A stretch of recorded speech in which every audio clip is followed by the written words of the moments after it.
peguei um outro dos plots inacabados da nossa lista, procurando aqui, então, antes da enfermeira Annie aparecer, né, que ela tinha um sobrenome indiano, embora ela não aparentasse nada indiana, né, não tinha nenhuma feição étnica, racial, enfim, indiana.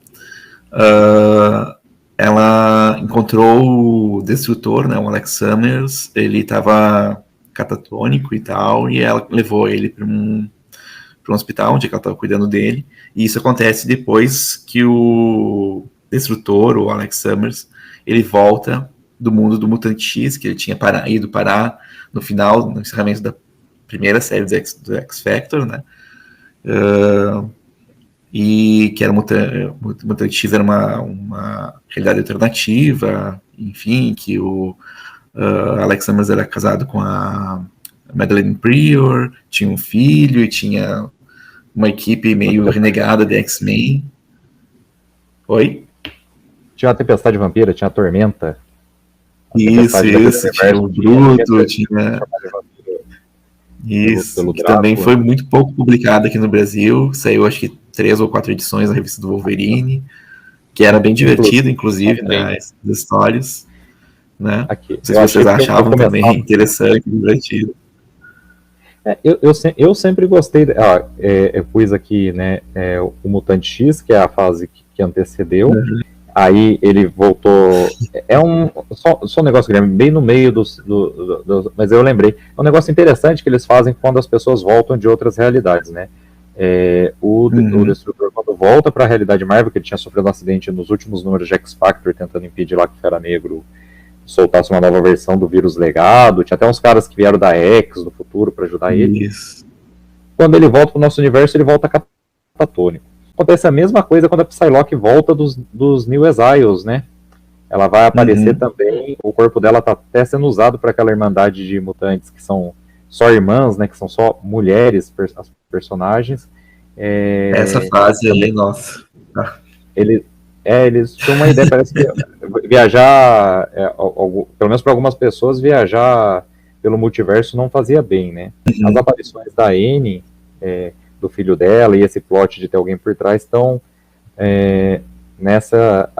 em algumas edições de X-Men a partir dessa daqui, né? Isso no Brasil, e aqui a lista foi o Von Deus que fez para mim de revistas em que apareceu esse plot antes dele ser esquecido. Pode continuar aí, meu amigo. Não, e daí ela cuidou do Alex Summers e tal, foram juntos pros X-Men e tal, inclusive era a fase do Chuck Austin, que é tida por muitas pessoas como uma das piores fases do X-Men, a mais novelesca, talvez, a mais melodramática, a mais, não sei muito bem como classificar, assim, mas depois vocês podem dar as suas classificações pro Chuck Austin. É uma novela mexicana, né? Tipo, é só Maria do Bairro.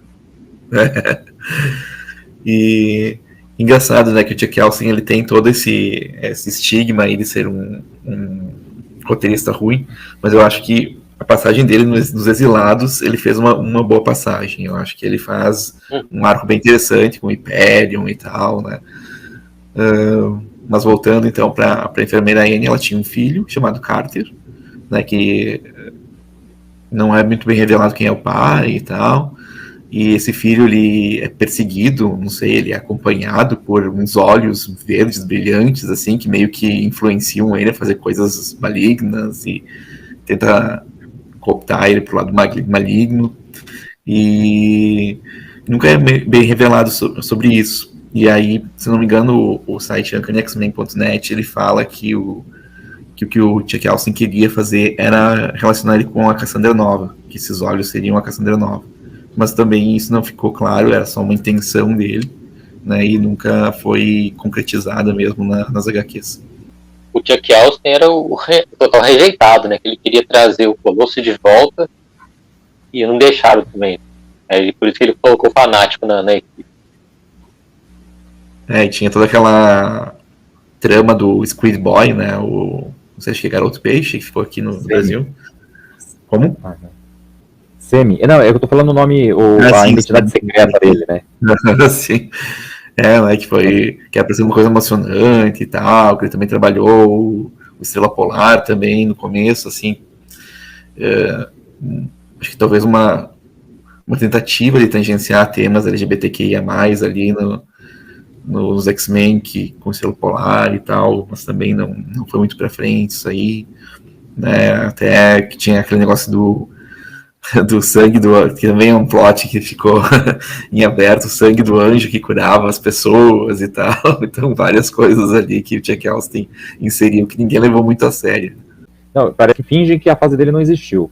Mas o sangue do anjo, eu achei. Eu não gostei do jeito que ele trabalhou, mas eu achei que ele tem um ganchinho ali, porque em A Saga dos 12 o anjo curou o cara da guerra. Tudo bem que ele curou com uma energia que estava nele. Eu falei, olha, já tem esse potencial de cura.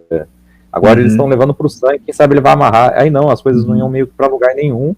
E aí depois ele sai da revista também, né? E o pior, se for falar, sai até como é que chama? Sai até do foco da live. Mas muitas ideias boas a gente vê mal executadas às vezes também, né?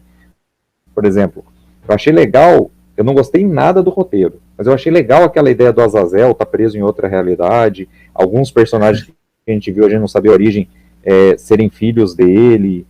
E falei, nossa, é uma ideia legal, isso aqui, o cara tá preso, e tem um monte de teleportador espalhado pelo universo Marvel, com aparência demoníaca, o Abismo, que desde a Era do Apocalipse não tinha primeiro aparecido no universo Marvel, depois quando apareceu não tinha origem, agora ele é irmão do Noturno, né, tal. Só que aí na hora de executar é aquele negócio, né, é uma salada ali.